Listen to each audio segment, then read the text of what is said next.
On the day I married the man I loved, my biggest secret wasn't about a past love, but about 3 apartment buildings my grandmother had willed to me. And thank goodness I kept my mouth shut because a mere week later, a surprise guest showed up with a notary in tow. Her predatory smile didn't hold up for long. The whole room was fixated on me and Leo, my new husband, as we said our vows, and he slipped the wedding band onto my finger. But my focus wasn't on him, not really. My gaze was fixed on his sister, Stella. The smile she wore didn't fit the happy scene. It was too rehearsed, too self-assured, and way too premature. It felt like she was already toasting a victory I hadn't even conceded. It was in that very moment I knew that keeping my grandmother's 3 properties a secret was the single most intelligent thing I had ever done. The reception was a blur of well wishes and the sound of champagne flutes clinking, but I couldn't get rid of the nagging feeling that Stella was in on something I wasn't. As we were cutting the cake, I saw her whispering to Leo's mother, their heads so close together they looked like spies trading intel. When she noticed me looking, she shot me that same unnerving grin and lifted her glass in a toast. "To family!" she shouted, just loud enough for the tables nearby to hear. "To sharing everything." Those words sent an icy shiver right down my back. I managed a weak smile in return, but in my head, my grandmother's voice was as clear as a bell. "Protect what's yours, Chloe, especially from those you love." Before we get any further, I just want to say thank you for being here and listening to stories about defending what's rightfully ours. If you agree that women should fiercely protect their financial freedom, I'd be so grateful if you'd subscribe. It costs nothing, and it helps us get this message out to more women who might need it. Now let's get back to how this all went down. Grandma Eleanor had hammered that lesson into my head since I was a preteen, sitting in her small, sunlit kitchen as she methodically counted out rent checks from her tenants. She had pulled herself out of utter destitution by saving every single cent, buying her first small apartment building with cash she'd kept stuffed in old cookie jars. Then she scraped together enough to buy a second, and then a third, 3 properties in total. They were modest, nothing fancy, but solid buildings in neighborhoods that were getting pricier by the year. "These aren't just bricks and mortar," she would tell me, laying the lease agreements out on her dining room table. "They're your escape route. They're your safety net. They're proof that a woman never has to depend on anyone else." She'd survived the Great Depression, had seen her own mother left with nothing when her father walked out. Grandma Eleanor swore she would never find herself in such a vulnerable position, and she raised me to be just as vigilant. When she passed away 6 months ago, I was heartbroken, but I was also floored. Her lawyer read the will in a stuffy office that smelled of stale coffee and lemon polish. The 3 apartment buildings were mine. All 3. Together, they were worth nearly $500,000. I just sat there in that big leather chair, looking at the official papers, and all I could think about were her last words to me in the hospital. "Don't you dare tell a soul right away," she'd whispered, her voice a faint rasp. "Just watch them. See who they really are when they think you got nothing." And now, watching Stella at my wedding, I finally understood what she meant. Leo's family had been perfectly nice while we were engaged. We had polite dinners where we made small talk about the weather and Leo's job at a finance firm. But I'd picked up on little things, tiny remarks about how fortunate Leo was to have found someone so down to earth. How I seemed like the kind of woman who would appreciate their family's traditional values. Stella had been the most inquisitive. Why was I still renting when I could probably get a mortgage? Did I have any family money set aside? What about my grandmother's estate? Surely she left you something. I'd brushed off every single question with vague, non-committal answers. I let them believe I was just a school teacher barely making ends meet. I let them think I was marrying Leo for his financial stability, not for love. But tonight, the vibe had changed. Stella had stopped asking questions, but her focus on me had become laser sharp. She kept looking at me during the toasts, her expression analytical. When Leo's father raised his glass to new beginnings and shared futures, Stella's eyes were locked on me, like she was trying to crack a code. Later, during the dancing, she trapped me near the gift table. "You know, Chloe," she said, fiddling with her expensive-looking bracelet, "I've been thinking about where you live, that little apartment you rent. It's not really big enough for a married couple, is it?" I took a slow sip of my wine to buy a moment. "It's fine for now." "Oh, but Leo deserves more than fine. We all do." Her smile had a sharp, cutting edge to it. "I've been exploring some investment opportunities, family investments, the kind where we all profit." "That's nice," I replied, keeping my voice completely neutral. "I think you'd be surprised by the doors that open when a family pools its resources," she continued, watching me closely for a reaction, especially when one of us has an unexpected financial windfall. My heart just stopped. How could she possibly know? I had been so careful. The inheritance was handled through Grandma Eleanor's private attorney, not some family lawyer. I had deposited the rental income into a completely separate bank account that Leo had never even seen a statement for. "I'm not sure what you're referring to," I said, choosing my words with extreme care. Stella let out a laugh that sounded like shattering ice. "Oh, Chloe, you're even more innocent than I thought. But don't you worry, family looks after family. We'll talk again very soon." She sauntered off, leaving me standing there, my wine glass rattling in my hand. I watched as she rejoined Leo's parents, saw them all glance my way, and saw the subtle, confirming nods that passed between them. They knew. By some means, they knew about the apartments. I found Leo on the dance floor, laughing as he twirled his little niece around. When the song was over, I pulled him to the side. "Can we talk for a second?" "Of course, Mrs. Ford."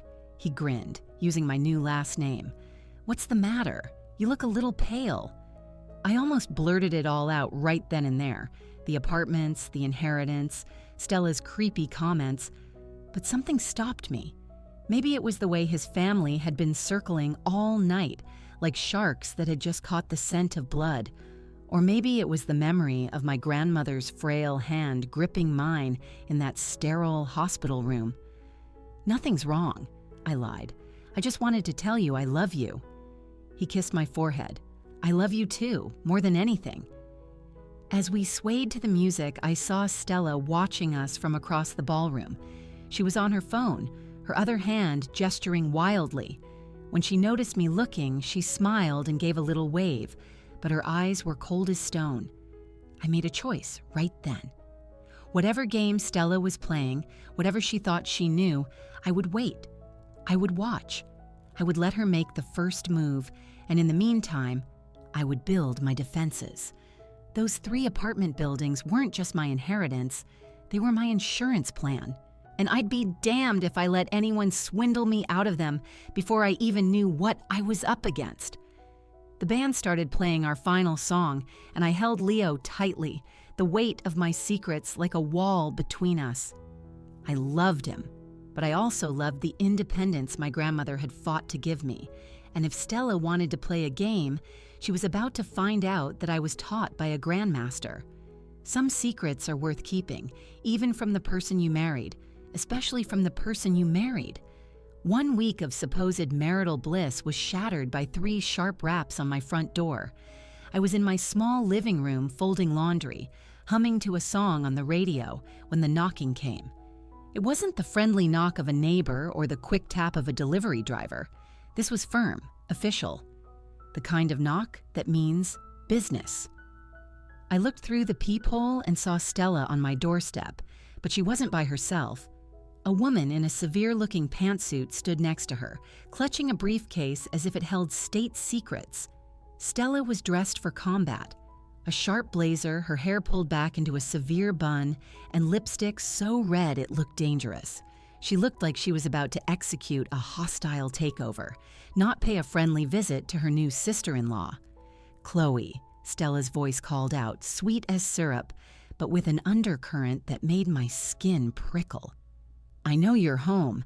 I brought us lattes from that little place you like. I opened the door a crack, leaving the security chain on. Stella, what's going on? Oh, don't be like that. She held up a cardboard tray with 2 fancy-looking coffee cups. I thought we could have a little chat, sister to sister, and I brought my associate, Diane. She's a notary, just in case we need to make anything official. My stomach plunged. A notary on a random Tuesday morning, without any warning. I wasn't expecting anyone, I said, my hand tight on the door. The most productive conversations are always the unexpected ones. Stella's smile was blinding, but her eyes were all business. Come on, Chloe, let us in. Diane came all the way from her office downtown. Diane, the notary, took a half step forward. She was probably in her late 50s, with a no-nonsense air that suggested she'd seen it all. My apologies for the intrusion, Mrs. Ford. Stella explained that this was a time-sensitive matter. Time-sensitive. My grandmother's voice echoed in my head. When someone tries to rush you into signing something, you walk away. But my curiosity got the better of my caution. I unlatched the chain and stepped aside, watching as Stella swept into my apartment as if she already owned it. She placed the coffees on my counter and immediately started scanning the room with a critical eye. Cozy, she commented, and it sounded like an insult. Very simple. Diane stayed by the door, looking both professional and deeply awkward. Perhaps we should get to the reason for our visit. Stella waved a dismissive hand. Plenty of time for that, coffee first. She slid one of the cups toward me. Extra shot caramel macchiato. Your favorite, right? I had never ever told Stella my coffee order, but she knew. How did you... Oh, I have my ways. Stella's laugh was brittle. Her eyes were watching me, gauging my reaction. Leo must have mentioned it. Or maybe it was your friend from work, Jessica. It's a small world. I didn't have a friend from work named Jessica, and Leo drank black coffee. He wouldn't know a macchiato from a frappuccino. Stella, I said, my voice low, what is this really about? She settled onto the edge of my sofa, crossing her legs like a CEO. Well, since you're asking so directly, it's about family. It's about making sure we're all looked after, now that you're one of us. Diane cleared her throat. Maybe I should present the documents. Oh, right, the paperwork. Stella clapped her hands together, as if she'd just remembered a fun party game. Diane has some simple forms for us. It's nothing scary, just a way to streamline our family's finances now that you and Leo are married. Streamline in what way? Stella's smile was plastered on. Joint financial strategy, pooling our resources. The kind of thing that just makes sense when you're building a future together. It's a win-win for everyone. Diane opened her briefcase and pulled out a folder thick with documents. These are standard consolidation agreements. They allow for more efficient management of shared family assets. I took the folder but didn't open it. Assets? Oh, Stella gestured vaguely. Properties, investments, things like that. It's nothing you need to worry your head about. We'll handle all the messy details. The word properties hit me like a punch to the gut. They knew. They absolutely knew about the apartments. I'm not sure I follow, I said, playing dumb. Leo and I decided to keep our finances separate. For now, Stella said, her tone condescendingly patient, as if she were talking to a toddler. But married people need to think about the big picture, the long game, especially when there are major opportunities to maximize returns for the whole family. I finally opened the folder and glanced at the first page. It was dense with legal jargon, but a few phrases leaped out at me. Transfer of title, consolidated ownership, family trust administration. This looks like you want me to sign something over. Not sign over, Stella corrected a little too quickly. Consolidate, it's completely different. Diane shifted on her feet. Mrs. Ford, I should advise you that documents of this nature require careful review. You may want your own attorney to look at them. Oh, that won't be necessary, Stella cut her off smoothly. We're family. We trust each other. But I was thinking about someone else entirely. My old college roommate, Jenna. She'd convinced me to co-sign on a credit card with her, just for emergencies. She'd use that exact same reassuring tone, that same helpful smile, right before she maxed it out and disappeared, leaving me with the bill. "You know," I said, closing the folder and setting it down, "this reminds me of an old friend of mine, Jenna. She was always trying to help me with my finances, too." Stella's smile tightened for a fraction of a second. "I'm sure I don't know what you mean. She was so helpful, so convincing, right up until the moment she drained my bank account. Chloe, I am not going to steal from you." Stella's laugh was sharp now. "We're family." Jenna said the same thing, called me her sister, said she was just looking out for me. Diane was looking more and more like she wanted to be anywhere else. "Perhaps we should reschedule. Give Mrs. Ford some time to review the paperwork." "No," Stella said, her voice firm. "We're already here. The forms are ready. There's no point in delaying." I stood up, still holding the folder. "Actually, there is. I'd like to ask you a question first." "What?" I looked Stella directly in the eyes. "Who told you about my inheritance?" The question hung in the air between us. Stella's face was a rapid-fire sequence of expressions. Surprise, then calculation, then the mask of a practiced smile snapped back into place. "I don't know what you're talking about." "The apartments, the rental income, the properties my grandmother left me. Who told you?" Diane was now staring at Stella, the realization dawning that she had been dragged into something shady. Stella's eyes darted away for a second, her composure cracking, and in that moment I saw the cold, greedy truth underneath. "I don't know anything about any apartments." But her voice had changed. It was defensive. And I knew, with absolute certainty, she was lying. "That's interesting," I said softly, because I never said the word apartments. The silence stretched out, taut and heavy. Stella's coffee cup rattled in its saucer. Diane cleared her throat again. "I really should be going." "No," I said, my voice gaining strength. "I think Diane should stay. I think she should hear exactly what kind of paperwork she's been asked to witness." Stella's confident facade was crumbling, and for the first time since she'd knocked on my door, I felt like I was the one in charge. Stella left 20 minutes later, her composure completely gone. Diane packed her briefcase with visible relief, muttering apologies about misunderstandings and the need for proper legal counsel. I barely registered them leaving. My mind was racing, putting together pieces of a puzzle I had been too naive to see. The second their car was out of sight, I was on my laptop. First, I called the little coffee shop Stella claimed to know I loved. The manager who answered had never heard of a woman named Stella asking about a customer's favorite drink. Strike one. Next, I accessed my building's security system. As a teacher, I'd learned to be meticulous when things didn't feel right. Our apartment complex had cameras covering the lobby and the parking area. The quality wasn't great, but it was clear enough to see who was coming and going. What I found sent a chill through me.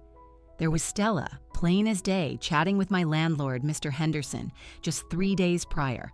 They stood outside his office for nearly 10 minutes, Stella talking animatedly while Mr. Henderson nodded and jotted something down. As they parted, Stella handed him what looked like a business card. I took a screenshot of the timestamp and kept digging. Stella had been a busy woman. The real estate agency a few blocks from my apartment had cameras pointing toward the street.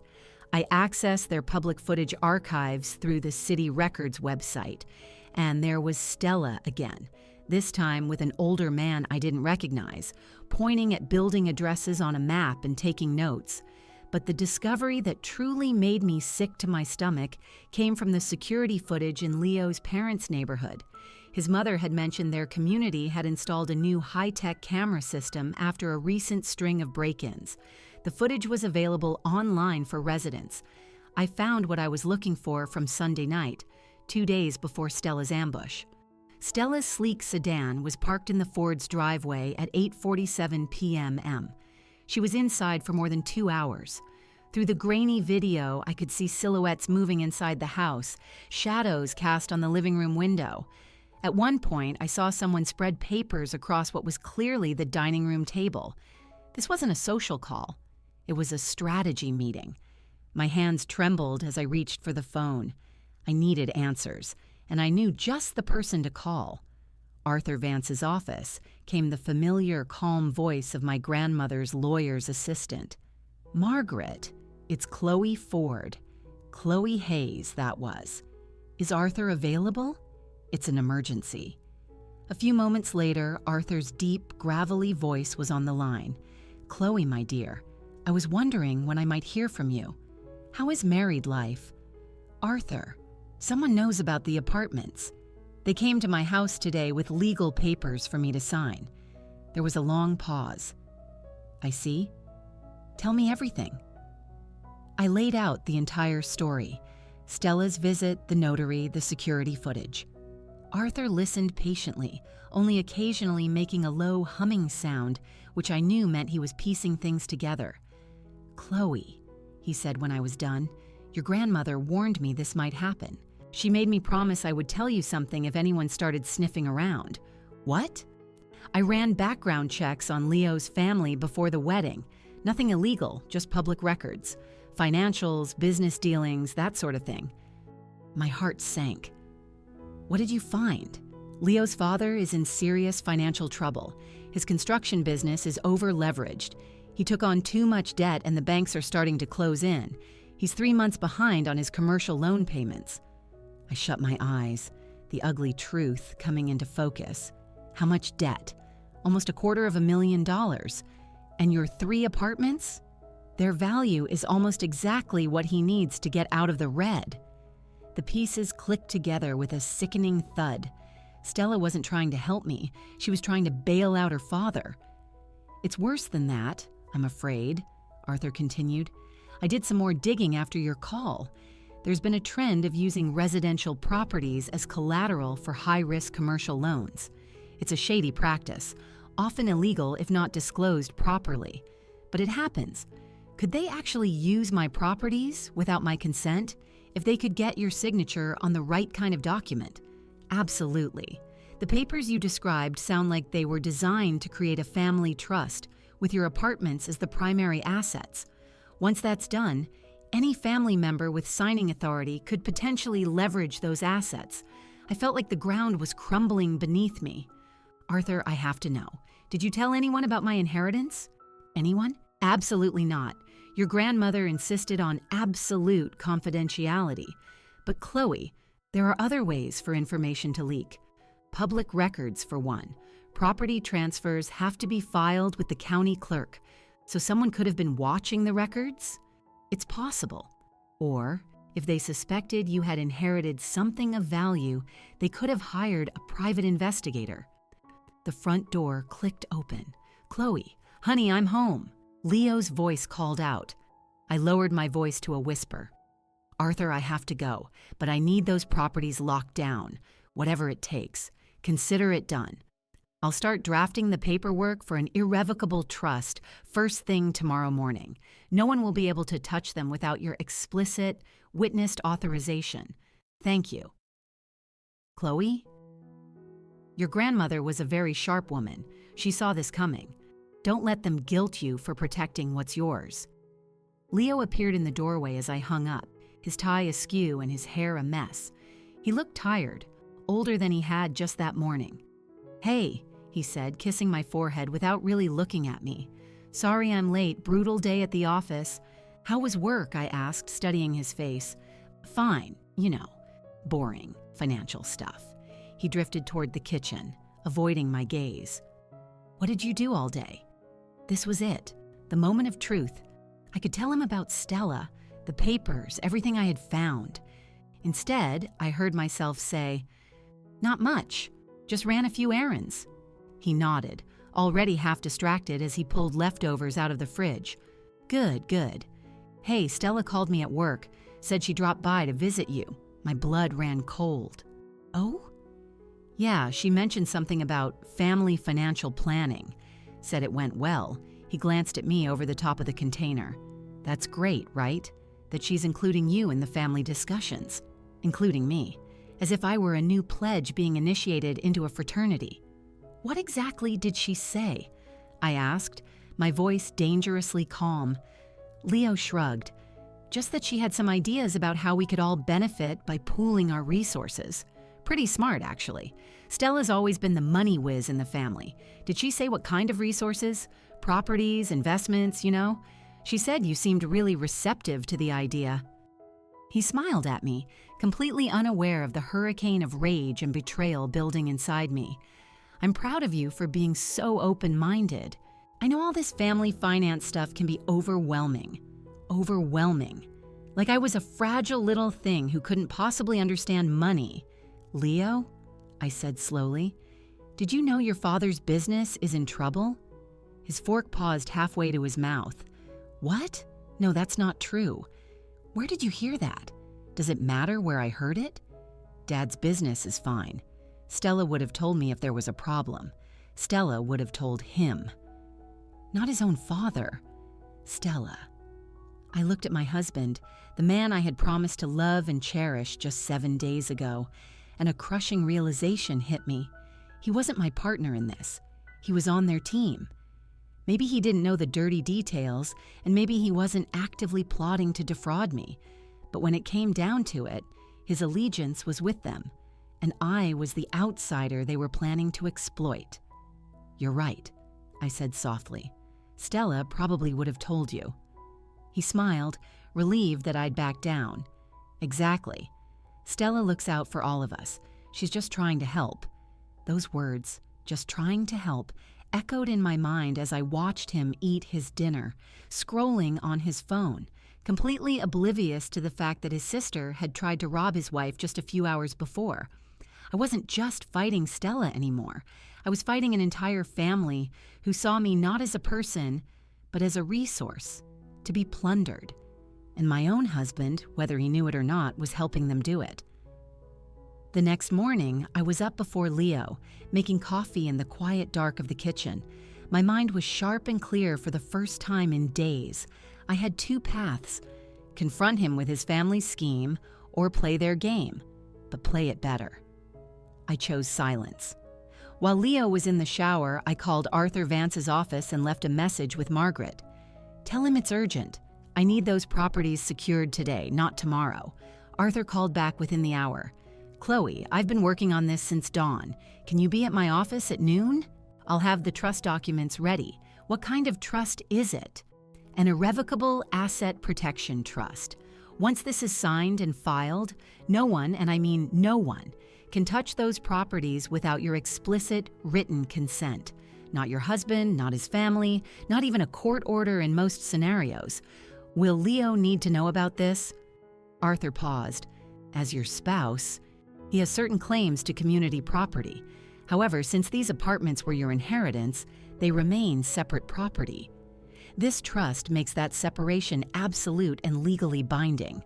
Do it." At noon, I sat in Arthur's wood-paneled office, signing document after document that would make my apartments legally untouchable. Every signature felt like putting on a piece of armor. "One last thing," Arthur said, sliding a final paper across the desk. "I'm setting up a management LLC for the properties. All rental income will flow through it, keeping it entirely separate from your personal accounts. If anyone comes digging, they'll run into a legal fortress. How long until this is finalized? It's already done. I had it filed with the county clerk's office 20 minutes ago." He gave me a grim smile. "Your grandmother would be very proud. I left that office a changed woman. I was no longer the naive newlywed who had nearly been conned. I was someone with real, tangible power. The apartments weren't just mine. They were fortified. That evening, Stella called. "Chloe, darling, how are you settling in?" "Fine," I said, stirring a pot of sauce on the stove, my voice deliberately neutral. "Good, good. You know, I was thinking about our little chat the other day, about the family financial planning." "Oh?" "I realize we might have come on a bit strong with all that paperwork. Diane felt just awful about springing it on you like that." Diane had looked relieved to escape. "Not awful, but I let it go. These things take time," I said. "Exactly. That's why I thought we could start with something smaller. Maybe just a simple joint account for now. Nothing complicated. Just something to show that you're part of the team now. Part of the team. The phrase made my stomach churn, but I kept my voice light. That's very thoughtful of you. Of course. We're family, and family helps each other. She paused. Actually, I was wondering, have you given any more thought to what you might be able to contribute to our little family fund? There it was, the fishing expedition. Contribute? Well, everyone brings something to the table. Leo has his salary, Dad has his business, Mom has some savings. It would just be helpful to know what you're comfortable putting into the pot. I took a steadying breath. I'm just a teacher, Stella. I don't really have much to contribute. Oh, don't sell yourself short. I'm sure there are things you're not even thinking of. You know, property, investments, and inheritance. She was getting bolder, less subtle. Good. Desperate people get sloppy. Not really, I said. Grandma Eleanor left me some sentimental items, but nothing of monetary value. The silence on the other end of the line was so long I thought she'd hung up. Sentimental items, she repeated, her voice flat. Yeah, you know, old photos, some costume jewelry, the usual. Right, of course. But her voice had changed. It was sharper. Well, we should definitely get together soon. Plan something fun. Maybe I could come over for dinner next week. Sounds nice. I'll check with Leo. After we hung up, I noticed my hands were shaking, not with fear, but with adrenaline. I was lying straight to her face, and it felt powerful. That night, Leo came home with a bouquet of roses. What's this for? I asked, genuinely surprised. No reason, just thought my beautiful wife deserved flowers. He kissed my cheek, but his smile didn't quite reach his eyes. Stella said you two had a good chat today. We did. She's really keen on including me in the family's financial plans. It seems to mean a lot to her. I arranged the roses in a vase, choosing my words carefully. She mentioned something about a joint account. Leo's face brightened. Yeah, great idea, isn't it? Pool our resources. Help everyone out. Very forward-thinking. Whose idea was it? Stella's, I think. Or maybe Dad's. I can't remember. He was already heading for the fridge, the conversation apparently over. They've been talking a lot about family finances lately. Because of your father's business troubles? Leo froze, his hand on the refrigerator door. What about Dad's business? You said it was struggling. I never said that. Yesterday, when I asked about, Chloe, Dad's business is fine. I don't know where you're getting these crazy ideas. There was a new edge to his voice. Stella thinks maybe you're feeling a little insecure about money, being new to the family. Stella thinks. It always came back to what Stella thought. I'm not insecure, I said quietly. Of course not. But it might just be easier if you let us handle the big financial stuff. We've been doing this a lot longer than you have. The condescension was stunning, like I was a child who needed her allowance managed. You're probably right, I said, and I watched the tension leave his shoulders. Over the next week, I became a master of strategic avoidance. When Stella called to ask about helping me organize my paperwork, I was swamped with grading. When she suggested lunch to discuss options, I had parent-teacher conferences all day. Each refusal made her more pointed, more aggressive. Chloe, I'm starting to think you're avoiding me, she said on her third call that week. Not avoiding, just busy. The end of the semester is always crazy. Well, maybe Leo could help you get organized. He's great with that stuff. Maybe. Or I could just come over this weekend. We can make a girls' day of it, go through everything together. The thought of Stella rummaging through my apartment, through my things, made me feel physically ill. This weekend is no good for me. Next weekend, then. I'll have to check my calendar. Another long pause. Chloe, is everything all right? You seem distant. I'm fine. Because if you're having second thoughts about joining the family financially, we should really talk about it. Woman to woman. You know you can trust me, right? Trust.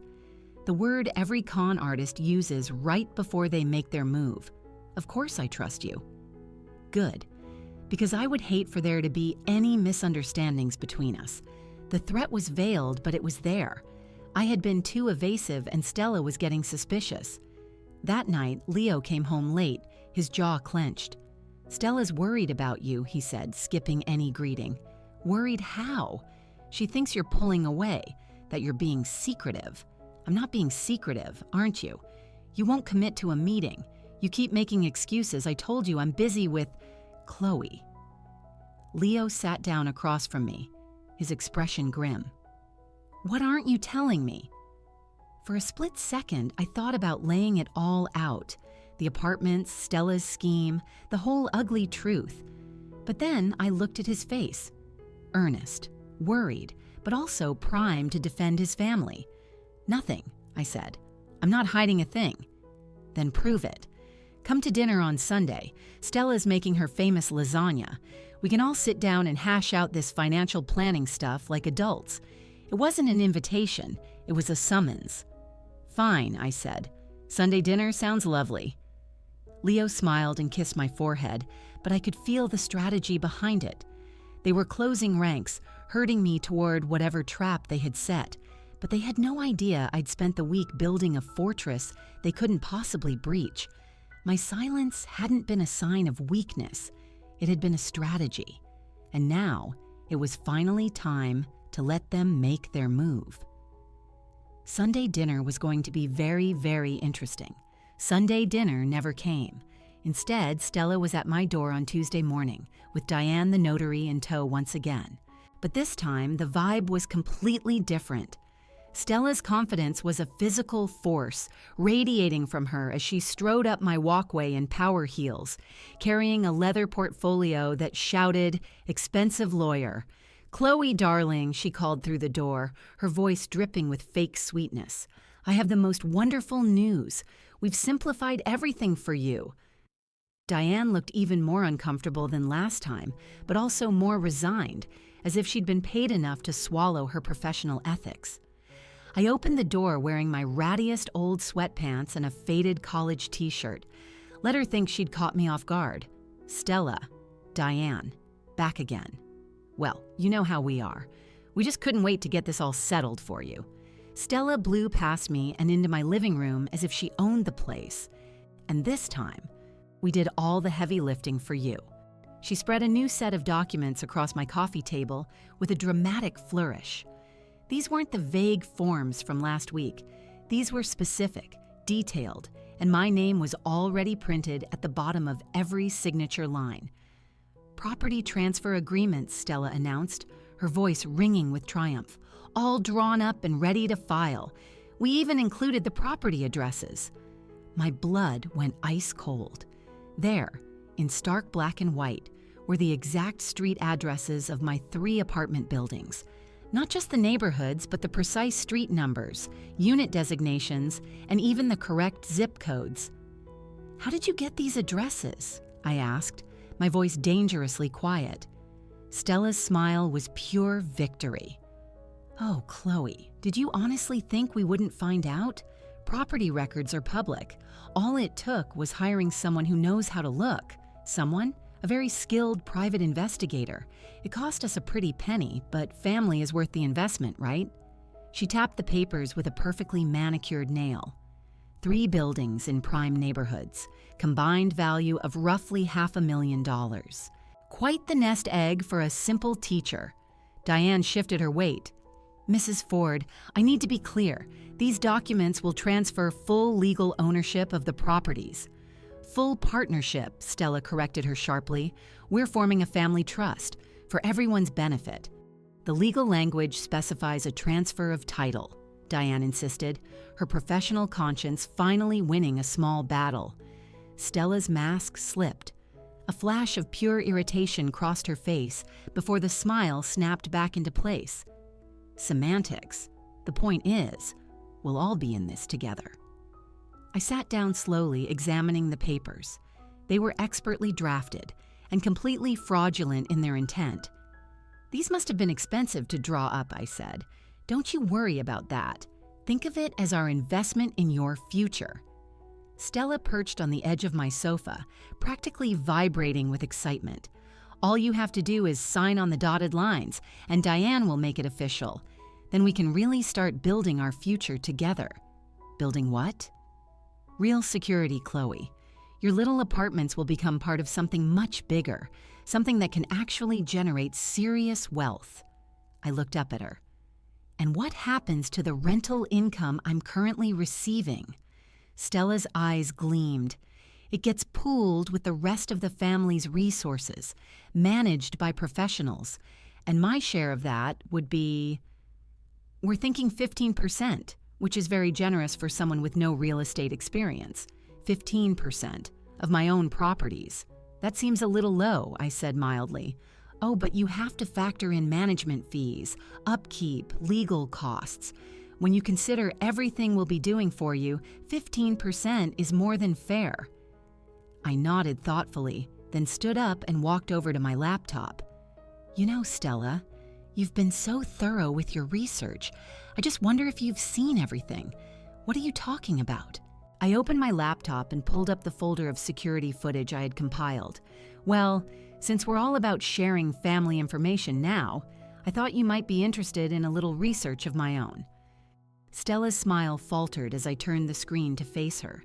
There she was, clear as day, talking to my landlord. Then the footage of her with the unknown man outside the real estate office. And finally, the damning video of her car at Leo's parents' house. That's from Sunday night, I said conversationally. 2 days before your first surprise visit. Interesting timing, isn't it? The color drained from Stella's face. Diane leaned in, squinting at the screen, her expression turning to one of alarm. You were spying on me? I was protecting myself, just like my grandmother taught me. I clicked to another window, pulling up the trust documents Arthur had filed. You see, while you were busy hiring private investigators, I was busy making sure these apartments could never, ever be touched by anyone but me. Stella's eyes darted across the legal text on my screen, her mouth opening and closing silently. Let me guess, I continued, my voice steady and cold. You thought I'd just sign these papers because I'm the quiet one, the school teacher who doesn't get business, the new wife who is desperate to fit in. Chloe, you don't understand the big picture. Oh, I understand it perfectly. Your father owes $250,000. My apartments are worth more than enough to bail him out. You figured you could gaslight me into signing them away, and you probably told yourself it was for the greater good. Stella's composure was shattering like cheap glass. Who told you about Dad's business? The same way you found out about my inheritance. Research. Diane was on her feet now, backing away toward the door. I think there has been a major misunderstanding. I should probably go. No, Diane, you should stay, I said firmly. You need to hear exactly what kind of fraud you almost notarized. Just then, the front door opened. Chloe? I saw Stella's car outside. Leo appeared in the doorway, stopping dead in his tracks at the scene. Stella, pale and trembling. Diane clutching her briefcase like a life raft, and me standing calmly beside my laptop. What is going on? He asked. I turned the laptop so he could see. Your sister hired a private investigator to dig into my finances. Then she tried to trick me into signing over 3 properties worth $500,000. Leo's gaze swung from the screen to Stella, then to the papers scattered on my coffee table. I watched his face as the truth finally sank in. Stella? His voice was a choked whisper. Tell me this isn't what it looks like. Stella straightened, trying to muster some of her old bravado. Leo, you don't get it. Dad's business is in real trouble. You need to steal from my wife? It's not stealing. It was a family trust. Where she gets 15% of her own assets, I interjected quietly. Leo's face cycled through shock, disappointment, and then a deep, burning anger. How could you, Stella? How could you do this to her? To us? I was trying to help. Stella's voice rose with desperation. Dad is going to lose everything if we don't do something. So you decided to take everything from Chloe instead? I reached into a drawer and pulled out an envelope Arthur had prepared for me. Stella, I think it's time for you to go. But first, this is for you. Her hands shook as she opened it and unfolded the single sheet of paper. It was a cease and desist letter. As she read it, what little color was left in her face vanished completely. "A restraining order?" she whispered. "If you ever contact me about my properties again, yes. If you hire any more investigators, yes. If you so much as drive down my street again, yes." My voice was calm and professional. My lawyer is very thorough. Diane was already stuffing her notary stamp into her bag. "I am so sorry, Mrs. Ford. I had no idea. It's not your fault, Diane. You were lied to." Stella got to her feet, her legs unsteady. The fraudulent papers slid from her lap, scattering across my floor. "Chloe, please. You don't understand what this will do to our family." "I understand perfectly," I said. "It means you'll have to find another way to solve your father's problems, one that doesn't involve robbing me." Leo stepped aside as Stella walked to the door, her earlier arrogance completely gone. At the threshold, she turned back. "You'll regret this," she said, but the words had no force, just the empty threat of someone who had already lost. "No," I said quietly. "I don't think I will." The door closed behind her, and a profound silence filled the room. Leo just stood there, in the middle of my living room, staring at the mess of papers on the floor. "I am so sorry," he said finally. I had no idea how bad things were. I looked at my husband, really looked at him, and I saw something new. Shame. Pure, gut-wrenching shame for what his family had tried to do. "I know you didn't," I said, "but now you do." Leo and I stood in that heavy silence for what felt like an eternity, but it was probably only a few minutes. The scattered documents on the floor looked like the aftermath of a war, which, in a way, they were. "I need to call my office," he said finally, pulling out his phone. "Tell them I'm not coming back in today." While he was on the phone, I gathered every single one of Stella's papers and fed them, one by one, into my paper shredder. There was a deep, satisfying finality in watching her scheme turn into confetti. When Leo hung up, he sank onto the couch. "Chloe, I need you to tell me everything. From the very beginning. No more secrets." And so I did. I told him about Grandma Eleanor's warnings, about my choice to keep the apartments a secret, about Stella's lies, and about my entire investigation. He listened without a single interruption, his face growing paler with every word. "My God," he said when I was done. "I helped her, didn't I? Every time I brushed off your worries, every time I told you to just trust her, I was helping her manipulate you. You didn't know. I should have known. I should have listened to you instead of just blindly taking my family's side." He ran his hands through his hair in frustration. My own wife was trying to defend herself against my family, and I was too stupid to see it. The pain in his voice was genuine, and for the first time since this nightmare began, I felt like I was speaking to my partner, not Stella's brother. "What are we going to do now?" I asked. "Now," he said, his jaw set with a determination I'd never seen in him before. "I make some changes, starting with my job." 3 days later, he walked into his father's construction company and resigned. Not with 2 weeks' notice, but effective immediately. He packed his desk, turned in his company credit card, and walked out. His father called that night, his voice bellowing through the speakerphone. "Leo, son, let's not be rash. Families have disagreements, but we work them out." "Dad," Leo said, his voice completely steady. "What Stella tried to do wasn't a disagreement. It was attempted theft, and the fact that you knew about it makes you an accomplice. Now hold on a minute. Did you know about her plan, yes or no?" There was a long, damning pause. She mentioned some ideas about consolidating assets for the family. "Did you know she was targeting Chloe's inheritance?" Another pause, even longer this time. "Your mother mentioned Chloe had come into some property." That's all I needed to hear. Leo hung up the phone. His mother tried next, leaving tearful voicemails about family unity and misunderstandings. Leo deleted them without listening. Stella herself made one final desperate attempt, cornering Leo in the parking lot of his new job 2 weeks later. He'd taken a position with a rival construction firm, one with no ties to his father's crumbling business.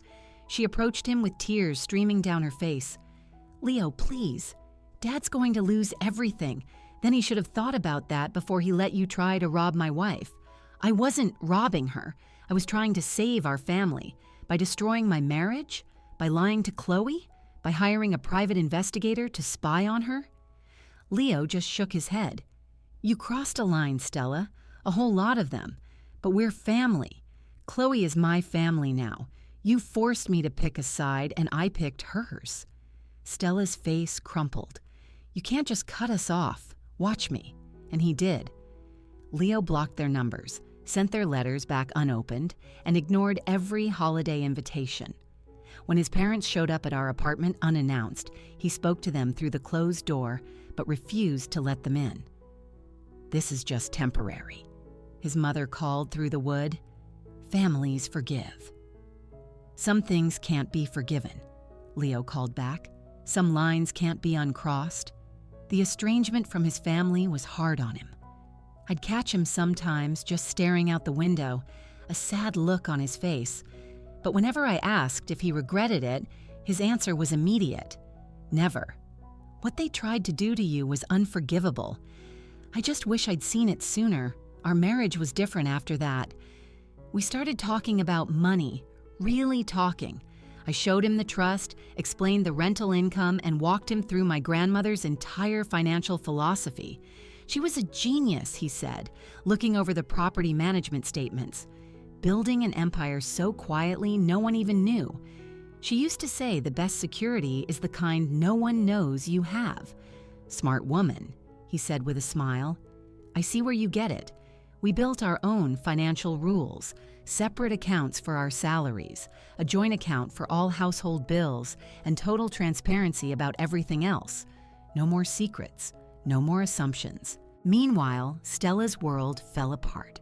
Her parents, faced with the permanent loss of their son, started to view her actions in a new light. The private investigator had been expensive, money they couldn't afford to waste. Her scheme had cost them not just Leo's trust, but also the last of their liquid savings. I heard through one of Leo's old coworkers that his father's business did eventually fail. A bank foreclosure, an asset seizure, the exact nightmare Stella had tried to prevent. The irony was that the money she'd spent trying to steal my apartments might have been enough to save the business if they'd used it for that instead. Stella vanished from our lives. Leo heard from a mutual acquaintance that she'd moved out of state, supposedly for a fresh start, but more likely to escape the mess she had made. Good, Leo said when he told me. Maybe she'll finally learn that actions have consequences. 6 months after the final showdown, I did something that would have made my grandmother beam with pride. I used the first full year of rental income to establish the Eleanor Hayes Foundation for Women's Financial Literacy. It started small, with just a few workshops at the local community center, teaching young women about budgeting, saving, and building good credit. But it took off. Women who were hungry for this knowledge, but were too intimidated to ask, found a safe place to learn.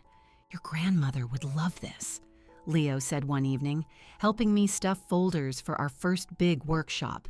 She always said that money was freedom. I want other women to feel that freedom, I told him. The foundation became my passion. We taught classes on everything from basic banking to real estate investing, from credit repair to retirement planning. I brought in experts, successful business owners, financial planners, and even Arthur Vance, who volunteered his time to help women starting their own businesses. A year after Stella's failed coup, I stood in front of a room of 50 women, looking out at their eager faces. Financial independence isn't about being a millionaire, I told them.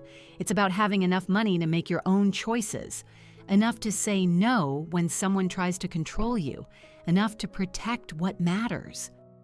In the front row, a young woman who looked like a teacher herself raised her hand. But what if your family pressures you? What if they say you're being selfish for saving your own money? I smiled, thinking of my grandmother's wise, knowing eyes. Then you smile, you keep your plans to yourself, and you build your security anyway. Because the people who call you selfish for protecting yourself are usually the very same people who want to take what you've built. After the workshop, Leo and I drove past my 3 apartment buildings. They looked the same as ever, solid, well-kept, and quietly earning their keep. But to me, they were different now. They weren't just my inheritance anymore. They were proof that my grandmother's legacy was alive and well. They were the foundation of a marriage that was now built on honesty. They were the seed money for a foundation that would empower other women. And most importantly, they were mine. Completely, legally, and untouchably mine. And I had finally learned how to use that ownership not just for security, but for power. The power to help others, to set boundaries, and to choose my own family based on love and respect, not just blood. Those 3 apartments had given me far more than money. They had given me a voice. And now, I finally knew how to use it. If this story of protecting what's yours had you on the edge of your seat, hit that like button right now. My favorite part was when Chloe calmly showed Stella the security footage and watched her confidence crumble completely. What was your favorite moment? Drop it in the comments below. Don't miss more empowering stories like this. Subscribe and hit that notification bell so you never miss an upload. End of story.